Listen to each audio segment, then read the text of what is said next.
Halo teman-teman, gimana nih kabarnya hari ini?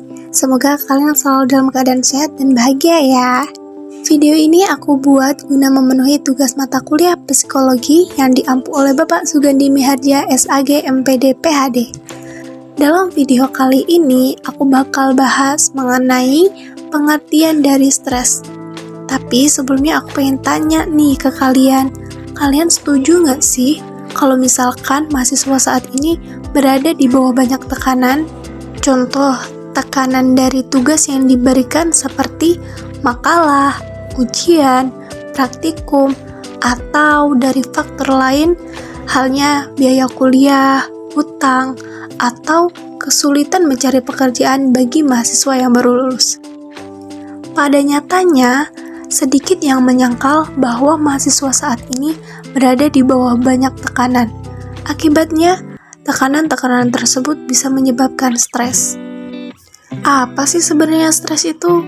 Nah, stres sendiri merupakan proses di mana seorang individu merasa dan menanggapi peristiwa yang ia nilai sebagai hal yang luar biasa atau malah mengancam kesejahteraannya. Ada dua jenis penilaian stresor yang sangat penting dalam hal ini. Yang pertama, ada penilaian primer atau penilaian utama.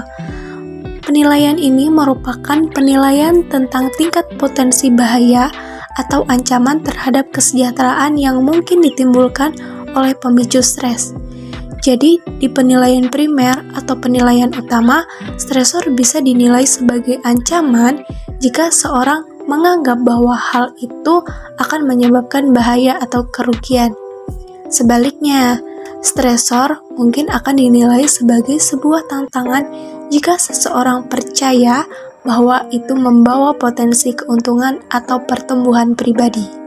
Selanjutnya, ada penilaian sekunder, yaitu penilaian opsi yang tersedia untuk mengatasi stresor serta persepsi tentang seberapa efektifnya sih opsi tersebut. Jadi, di penilaian primer dan sekunder, yaitu ketika menghadapi stresor, seseorang menilai potensi ancamannya terlebih dahulu, dan kemudian menentukan apakah opsi efektif tersedia untuk mengelola situasi tersebut. Stres bisa terjadi apabila stresor dianggap sangat mengancam dengan sedikit atau tidak ada opsi solusi yang efektif tersedia. Oke, teman-teman, ada nggak sih sebenarnya stres yang baik? Menurut Sally pada tahun 1947 menunjukkan bahwa tidak semua stres itu berbahaya. Kadang stres juga bermanfaat. Stres juga dapat memotivasi kita untuk melakukan hal-hal demi kepentingan terbaik kita, seperti halnya belajar, mengunjungi dokter secara teratur, olahraga, dan masih banyak hal lainnya. Jadi, tidak semua stres membawa konotasi negatif ya. Ada dua macam jenis stres.